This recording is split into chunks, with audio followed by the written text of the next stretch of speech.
Channel asida thagatliba warising asigi animation da yenganabagidama Kenis AI hariba channel asibu subscribe tobiyo. Taibangpalda leiriba miyoiba pumnama magi oiba sakfam mawong matau amamamga loinaduna hingi. Wakal haiba adusu amaga manade sakju khaknatana. Miyoiba aikhoigi wakal ase khwaidagi phaba khwaidagi tamthiba pochak ama khakni haibada haimanba thokloi. Mapal thongi saktam kuchudi semdokpo hongdokpa lai. Adubu luribadi uba ngamdaba nungi wakhalduni. Ngangnaba yadaba mangaw thiba machanupi nuregi khanbada mama oiribi tharo mahakti thamoi laiman oiri bikup amata ngaihak tangdu leitana pothaba sangdredo. Yumgi ka adugi waitasin tasinduna machanupi butanaba mawongda chairi. Leishabi pharabi nangna angang machagumna leiribado karigino namayado ikaidro ha samarak ngamarak oiduna leibaduna yaroye khara suliri khoiriyo nangi chahi lengadi nupa koiba yaw mayum panba yaw masidai sida nangna khulakta chatuna angang macha singa nauri kharaka khara sana leirido karigino amadagi ama mama ado lepa kauba leite ngangbada tumina taduna leirambani adubu taba adugi pangal loiraklaba male sabtra amada nurei mama butanaba sauna asumna khumlai ho taningdre lepo wajibo nongpo ngandalagi ngangidubo ataba ai wabana loire ho aikhoidi chatkhidawri sanadawri angang chainingba chaijongna machagi wa aduda khanghaude makutta pairamba sumchit ado makhada safu amada thadaduna sauna pingna machagi manakta lakduna machabu damdam hekta thai mamana phurakpa aduda nurei makol thokna angangum hiki kaptuna leirami kapliba machabu themjinbadi lairadana henadum sauna hairi asumna tharo mahakna kari thoena na chindo khumibano ha nang nasana nasagi chahi ado khangdabro hojikpu nang ngauri phairi leiba yaba matamlo mina chairi base karino haina khandene nurei mamana chairakpa asida makhol thokna hikik lawba makhai kapchei fuge fudoklaga amuksu machana kappa asida tawfam khangdraduna machagi manakta lakduna machagi makokta tapna nanthabiduna hairi asumna themjinba oina yengwe imana ichabu phudana chaidana tawribase ichabu imana nushidabagi natedo nangbu phaningbagi tawribani nangbu pharabadi imase nungaina leigadoini ima ichagi ni haibada khul leikai asida kana leiba natte mina khatsikta wa ngangnabado ima pamdene nangbo imagi ibema hoi mai kaisu haide nurei mamana ngangliba ado tumina tabadi tai machagi mawong matau ningthina khangbo oibana tharo ado wai khara adubo hairamduna machagi ka adudagi chatkre mama aduna chatkre haiba khanglabada tapna soli pendana fusufuba aduga cheiba apapa saduna amuksu thembir illoiba mana haibaga illoi ini khatau leigeba ngaihak phamung aduda phamduna leiramlaga nurei ado yum adudagi thokre yana khada fi fauduna leirami tharo macha aduna thongalda thokiba aduda tanaba asumna lauduna hai chak chaba nangnaba halau ko ibema amukong hanganu yam lamna su chatkanu taba natte mamana haibadu jumjing chatki machagi matauda tapna haijari karam thokladoino icha sina mama aise magida khanbada thamoi laiman oiduna siba soidre somdana nurei ado sauni yum adudai tholakduna mata melei hoitamna lakpani adubu lambi fauna lakpada angang macha khara haunaduna lampak aduda sanaba ado ubada masu yawningduna changsinduna hairi angang singbu tanaba mawongda angang sing noi chichesu sanabado khara yawgedana nurei oirambada angang nupi macha amana khumlai Talle, yawa yaroi. Aikoi kak sanage. Angang adugi pakhum adu tabada Nuray sauningi. Adubu manaba tanduna mata hoigi yum yongnaba amuk lakpa hawi. Mahangna lakpada masak matau fazaba khul adugi maram mokpada subanomba kanbada hainariba hiyairal ado lakpa laptakna urami. Madu ubada mabukningda khalli Nuray. Osidi fazaba pakhangduni. Aduna ai iri khoidaba yade. Asi khanduna masamana ado semduna yamna gyan taba leisabi macha amagum thek tuna chatlammi. Haibaga taubaga pakhang aduga leng thengnaduna chatli. Tasengna Nuray asisu yamna fazaba hek ubada apamba pokpa misakni. Mahakna ngawi faidi taubasida pakhang singna mangonda onchindabani. Adubu ngasi hiyarel mahaka thengnaba matam asidadi ingtapi amagi saklon puba asida hiyarel mahakna Nuraybu khoidaba haibado oikirami. Nuray chana khalli. Kari pakhangno hannagi ingdene. Thainaduna chatpa nupi amadaga. Yam lemine mahakte. Adubu pakhang mahakti mabukningda khalli. Kanagi macha oigadoino. Asuk phazaba sibo. Aidi amuk phoba thengnadrine nahandai.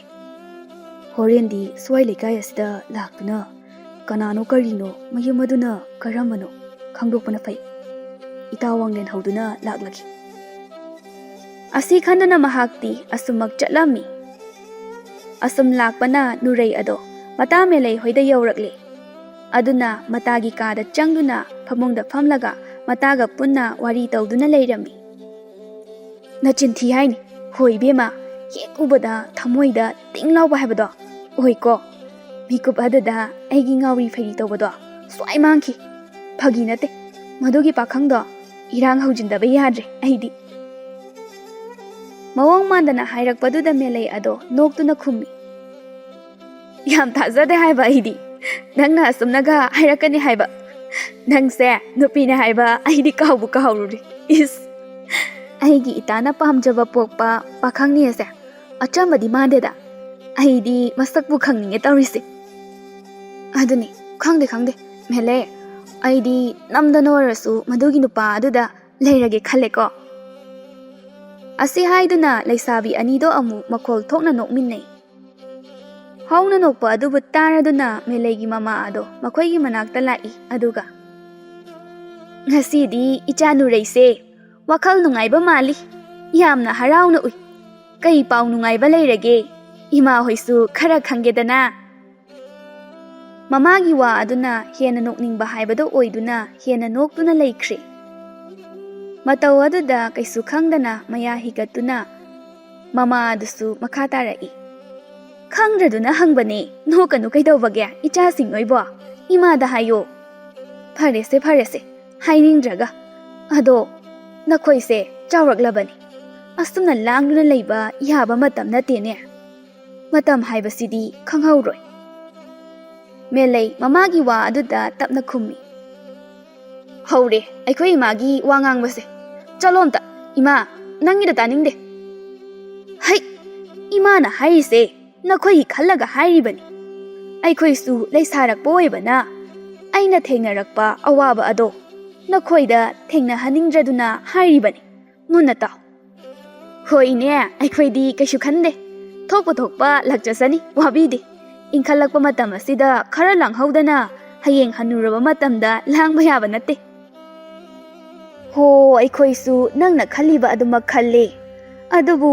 hayeng luhong khongdongbaga loiraga wakhal tarakpa matamda ningamdabana pik thanbani aduna nasa kallingai leisaringai asida sel yamna tungsilu maduna hayeng kona yamna nungaidoini wa khara hairamduna mama ado amuka adudagi thoktuna chatkhre leisabi makhoina sanarambo wari ado na thaiduna thamnamle wari atopa amana wari sahaure Nuray tapna hairei ibema chak thonglaga yumda sum leigadaba saruk kai no tawba yaba khara tawseba yumda sum leibado yamna waye mi aibo melei ado matagi wa aduda haifet khanjana duna khumai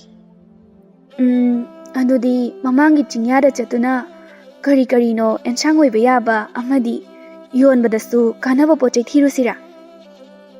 Yaye mado adudi ai chak chaba loiraga laklage. Nangso loisinduna aibu ngairamduna leiramoko. Ai prapap lage. Wahai ase hairamduna mayumda yamna thuna chatkirami. Yum halakpada mamana chak loiduna leiramle.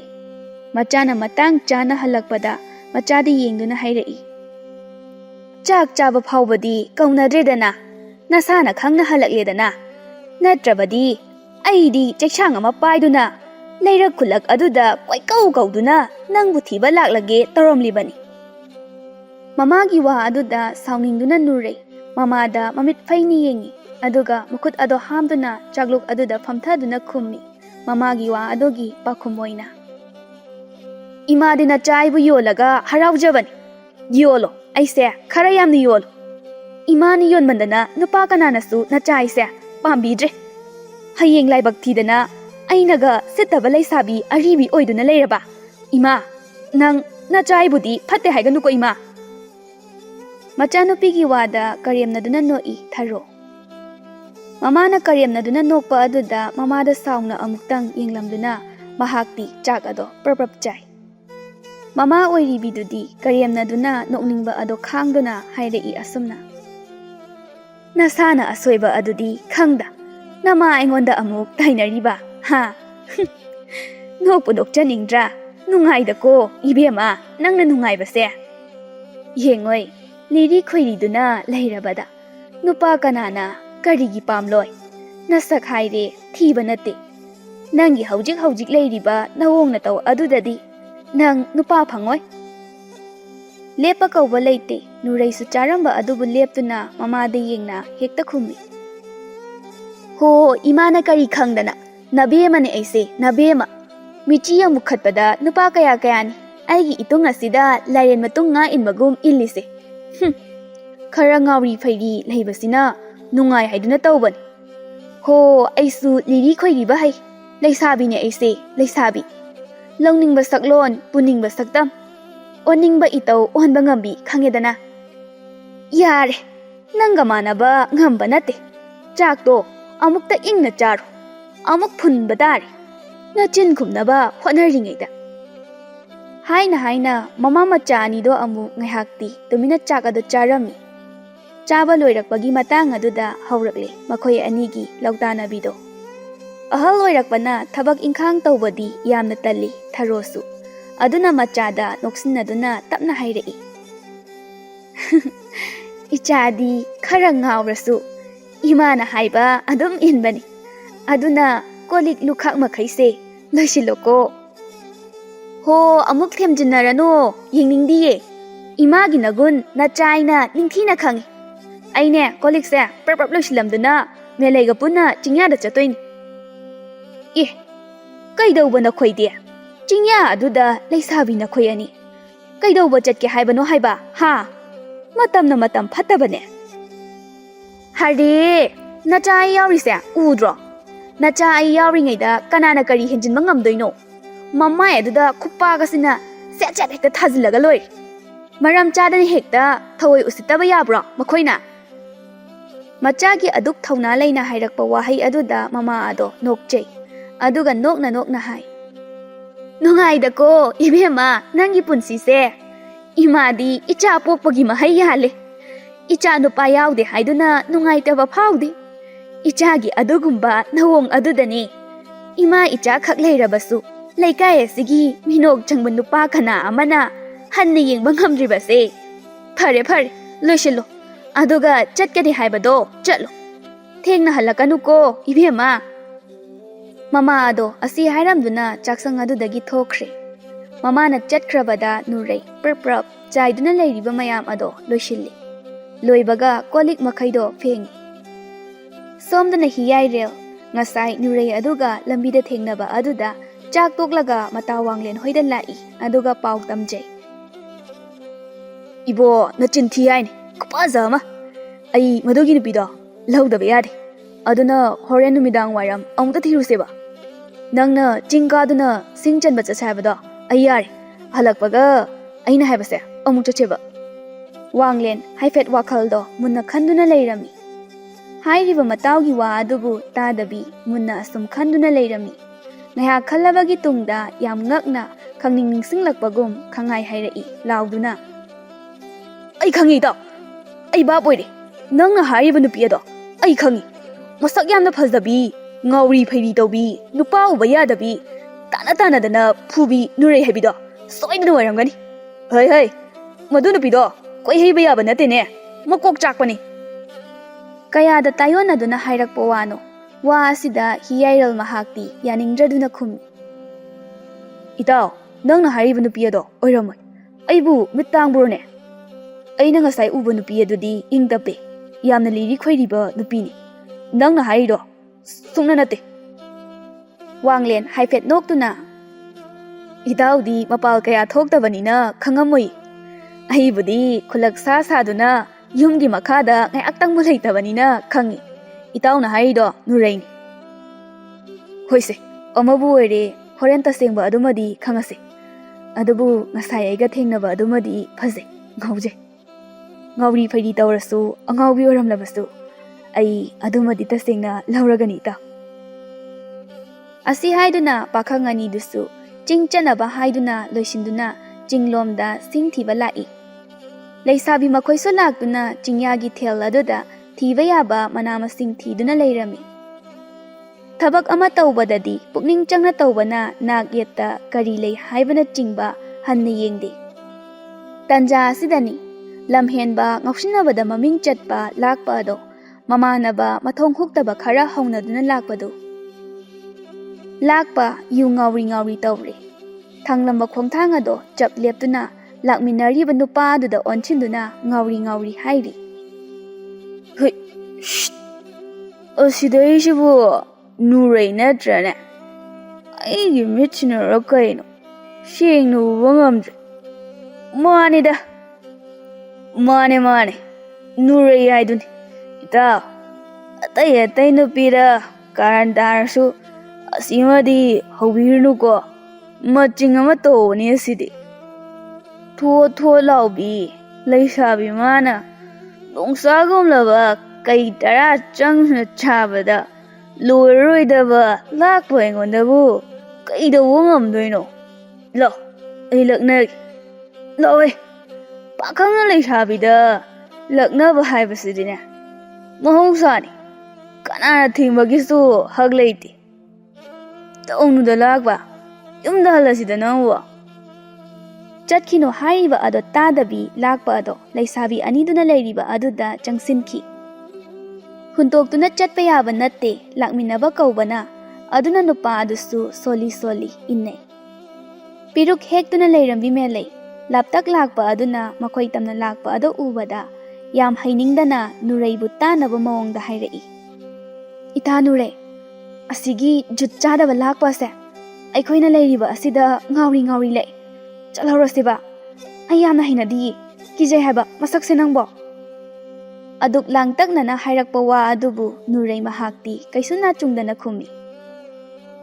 Ma laklaga kaidaurage. Ma sumini aikhoi sumini. Kaigi kidoino. Tawriba thabakta loinaba taw.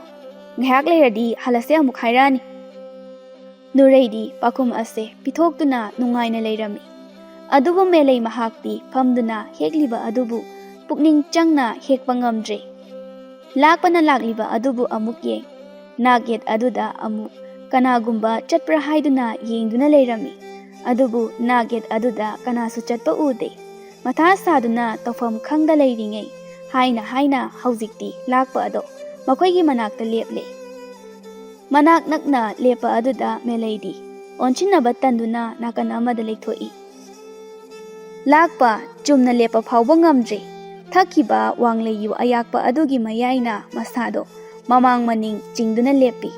Aduga ngauri mit ushinduna laknarai. Oi, Leishabi, tabag yamna faigo. Nasaksu yamna fazay. Imagi mamo oibirhodana. Nakutta hamaga pizage.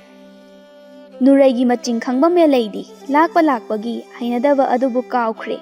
Ahoina dum nuraibu saudana themi. Ita nang kaisu khunganu ko man thokpa adum ngangduna leisani Marai talaga handuna chachakhisaniba. Hoi haiba wa adu fauba khumda Nurei tumina leirami. Haibaga taubaga lakpa ado mari makhong samnadaba wa kaya amang ngangduna adumak leirami. Ngasaidagi tage yamna tabani adubu taba ngamlaktrabada famduna leirami Nurei phingna hagotuna khana yengduna hairai lakpada yengduna. Ta lakpana pamise kaino? Aise nakongse I tarak tawre. Nupine haiduna usitriro ha? Usitaba tardi nang. Wahai asiga iroinaduna khanghaude. Makut machaduna bangbang lauraba lakwa mahaki mamai aduda thazinki. Aduga makhong aduna hanjin kausili. Nisagi mayai aduna makut hanba sungamde. Adumak leimai aduda tarami. Hiyairal mahakti yamna ngakna yengduna leirami. Ngasai thengnakiba Nuregi mawong aduga haujik oiramliba asiga kayada khetnaraba haiduna. Wanglen mahakti mana haiba ado chumme haiduna matawda kanna haiduna lei. Chumabra haujiktia aina haiba. Nangbu aina haiba yamna thajadadai. Hiyairel maya umsinba kawbu makai Nureina lakbubu phuba adubu yengduna leirami. Nureidi sauna haidi leimai aduda taduna leiriba lakpada yengna. Khangbar nang haujiktia aduni nupida usitaba tawbagi laikai gi nachena chanda karan tabagi laina warakpani khalo. Wahai asiga iroina na mamai leithorakpani. Adubu lapna pukning mahakna pamjaba nupa mahakna mabu yengduna leiramba aduda lawai luton satle. Ikaiba na loiri. Prap meleida onchinduna. Freng chongduna hairi. Chope, ay chope ta. Khangon olakpa aduda meleidi gyan ngauna hairami. Kaino Nure, nang ngaurabra. Kaino nang na haidubo. Ay gyan tadri. Nure, matagi manakong aduda changsinduna chirol oina hairami. Hairaklibo wa aduda melei nohtuna. Masa ziga mi phuge phudok luraga amuk ikairiba ha. Nurei matagi makut adubu paiduna soro chingduna mafam adudagi yamna thuna thoglai. Aduga mafam amada laktuna wai sangna famduna leirami. Melei matabu yengna wa makha tarai. Nang ngasai thengnare haiba pakhang adura. Haujik aikhoibu yengduna lehobado. Hoimi mani aidi ikaibana loiri. Mahagi mamangda amuk hana lepa ngamgadaba madre buita. Asigi nupa aduni. Aina khudazaba. Adubu aigi tawriba mawong aduda mahagna ibu hainarangani haibadi thajadre ita. Is nupi se kainomni. Hoi bema nangbu nushibaga masak khangbra. Nupa aduga kari maribu leinadana. Nupa sina samai leiduna chakhiba tare kaina mipaibigasu tawri. Haha, nokpunok janingdra. Thingau lingau Leishabi aise. Adugi nupaduma thengnaba matamdadi wakhalse kainoma tawi. Aduk ningno pomduna leigadabana saru. Ibema manakta chatuna maming hangduna nungsi hekta phongdoksidana. Ngamoi. Ai madu ngamoi. Ikaije. Ikai khangdabi tawba ngambini hainakini. Aduna ayasuma lona tumin nushiduna leijagi. Lemjadabi itaw asida pakhang mahakna karamna khoidagani pambigani haibagedo. Waridu amadagi ama mari tawduna lei. Thabak tawba laklibani haibadu sanariba nungsi wari aduna ngamduna thabak adubu tawfam hek khangda ngauduna leirami. Nungbu nungsirabadi inungta nungsi haiduni. Aduna ngauri faidi nupa phuba ngamba oirabastu hiyaire. Nuregi wakhalda nofet tawduna leirami. Matawgi mawong aduda wanglen tapna. Itaw, nangbu ngaurabro. Namit mangdasu ure. Adu phawba kari wakhaldano. Nupi adubu asum pamduna leiriba. Madugi nupi aduna yumgi mawoiraga kayamna tay chaba maw haibado. Oiba ngamgadoino. Hiyairel mataw wanglengi lengban aduda pop thaduna nokmi hairei. Nungsibadi thamoigini mapal thongi saktam mahong mataw aduna lepa yaba nate. Nungsibana miyoibagi lichat sajat adubu hongbadi miku phaba natene itaw nangba. Hoine chumi adubu haiba nupi ado ngawri phei tawi nangbu phuba ngamgadaba nupine haiba hiyairel matawgi wa ado taningdraduna hairei yar lepo adui saru horen numidang wairam ngai koiba chatpoina nupi adugi mayum ado aingona tao adoi tao maming dubu kai haibano maming budi nurei haiba mamaga maga da lebani makhoi gine haibada kana leiti hoi ni budi phaba male mako khara chakcharasu amabu oire horen chatuni yengase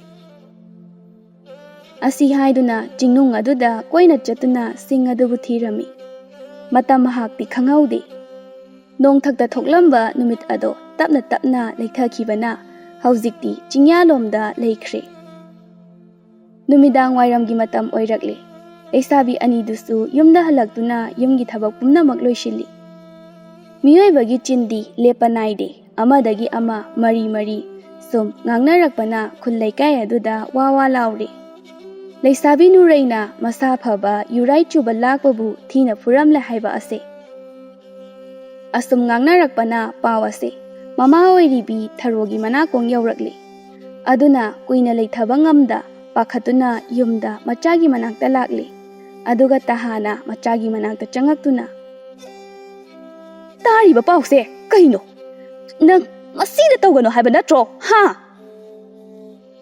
nureina mina ngangnaraga kaidoragi ima isa kanabo hotnabani fatanungda tholadi kaino toromdoribase nang khangbra mina haiba wa lawganuko achumbani amaromda machana hairibasi adubu chekshinabo oina wa makha tajai hoi hoi ichana haiba adasu chumi adubu ibema nang nupini mine ichagi maramda wari sana hanbase imadi pamdine nangbo yarima hora numidang chak thongnaba ising amata leiramdre aduna ai ising sokpo chalokhige wahai ase hairamduna sanabun aduma paiduna mahak pukri achauba leiba maikairomda ising sokpa laklami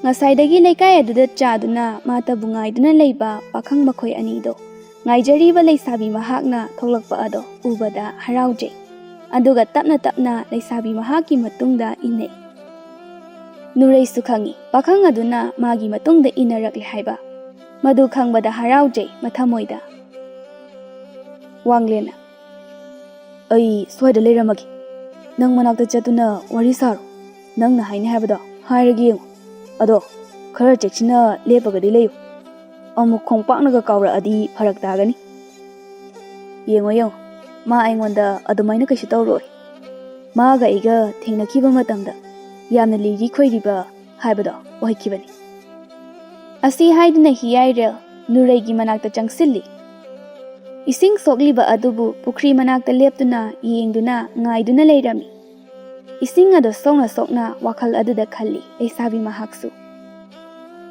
ai ngaiduna leiribase magise aingonda wa hairak toizalo kaibu hairak toino nungsi hairak toyorini khoima haraubana loiri masak phajaba pakhangna aingonda ngawre haiba kamain tawdoino ibo ngasidagi lihi khoiriduna leiba tarabo asi khanduna nofet tawjai aduga pukri adudagi ising soktuna lagle ma lakpa adu ubada chatkinu haiduna khamlai amukta ngaikhoba mamit adu ushinduna harauba khangjai nurei aduga amuk tung onthoktuna kaisu tawdaba saduna khumi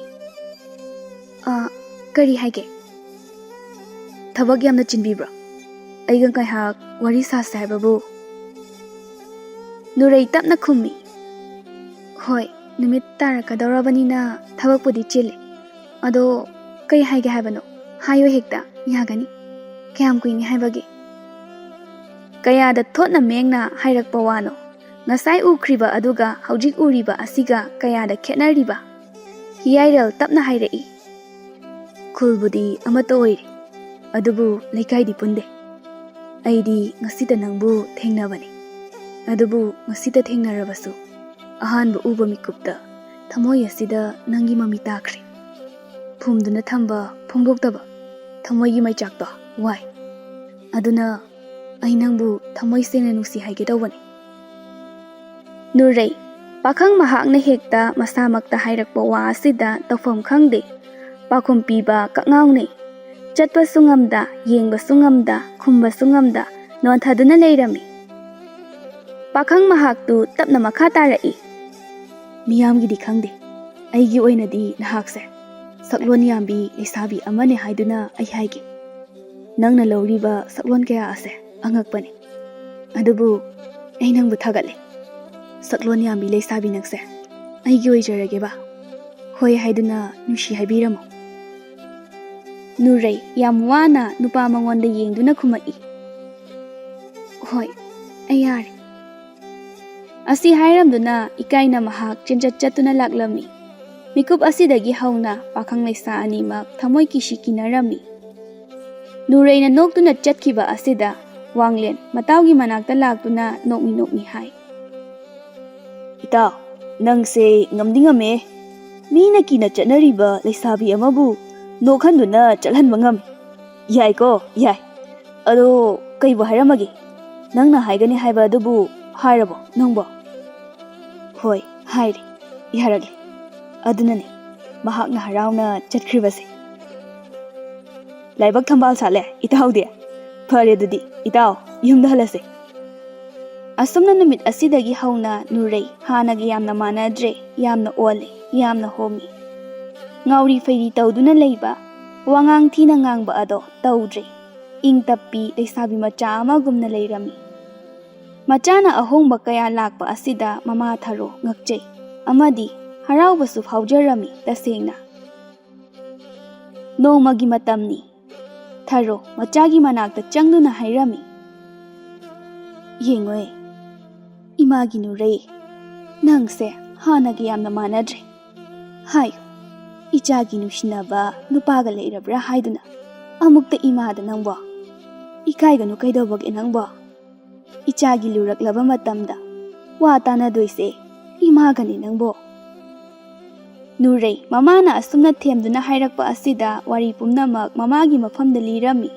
Asum tawduna imung ani khangnaduna mangol kaduna haujikti miya mamangda chauna luhong kaihong dawre. Hiyairal hoigi imung asina nungaiba oirambaga luhongba ase chauna hong dawri. Mata kayaga wari tawduna noktuna leirami. Melaina. Ita thajadaba mi asina Aikhoi mayamdagi ihan hana chatkidore haiba noibo ikai jadro. Leishabi amana khumi. Onthokna kalle ta hiyairalado. Aikhoigi ita manghaw thibi asibu hekta wakhal ta handuna lawba ngame haiba. Asi haiduna mayamdo amuk nokminnai. Asumna matamdi khangawde hawkhiba.